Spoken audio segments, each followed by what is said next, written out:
వల్ల వచ్చే జీతం మరణం అని తెలియపరిచి పాప పరిహారం అనుగ్రహించాలనే ఉద్దేశంతో యేసుక్రీస్తు వారి ఈ లోకానికి మానవుడిగా అవతరించాడు.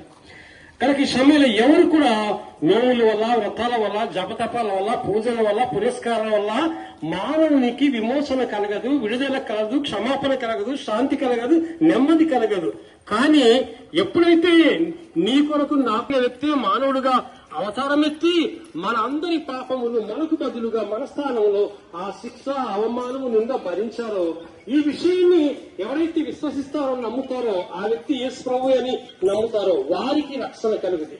బైబిల్ ఏమన్నా, యేసు క్రీస్తు, యేసు అంటే రక్షకుడు, తన ప్రజలను వారి పాపం నుండి ఆయనే రక్షించను గనుక ఆయనకు యేసు అని పేరు పెట్టదు అని ఆ రోజు దేవదూతలు మరి ప్రకటించారు. కనుక ఈ సమయంలో కులానికి గాని, మతానికి గాని, ప్రాంతానికి గాని, వర్గానికి గాని ఎవరికి కాదు, అందరికి సంబంధించింది సువార్త. సువార్త అంటే మంచి వార్త, గొప్ప వార్త. తర్వాత మనకు అభయం వస్తుంది.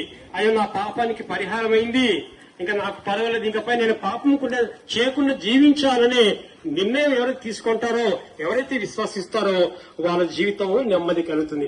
ఇంకా మీరు ఇలాంటి విషయాలు అనేకం ఉన్నాయండి. ఇవి తెలుసుకోవాలంటే ఇక్కడ యేసురాజు కాలేజ్ ఎదురుగా హోలీవే అనే ఒక సహవాసం చర్చ్ ఉందండి. ఇలాంటి విషయాలు మరి ప్రార్థన చేయాలి. కాబట్టి ఇది గొప్ప భారంతో కూడిన సేవ, ఇది కుటుంబం సంబంధించిన సేవ. మరి అందరి కొరకు యేసు ప్రభు చనిపోయారని విశ్వసించడమే గొప్ప. నువ్వు పంపిన క్రీస్తును ఎరుగుటయే నిత్య నిజమే. ఇది ఇప్పుడు తెలుసుకుంటే మరి మంచిదే.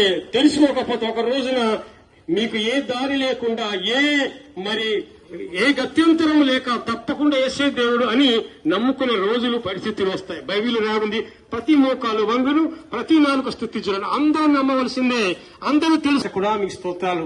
ఈ సమయంలో ప్రభావ మీ మాటలు మీరు ఆజ్ఞాపించినట్టుగా సువార్త ప్రకటించి ఉంటుండగా ఎందరైతే విన్నారో కరపత్రికల ద్వారా, సువార్త ద్వారా, పాటల ద్వారా వారందరినీ ప్రభావ మీరు రక్షించండి. మీ శాంతిని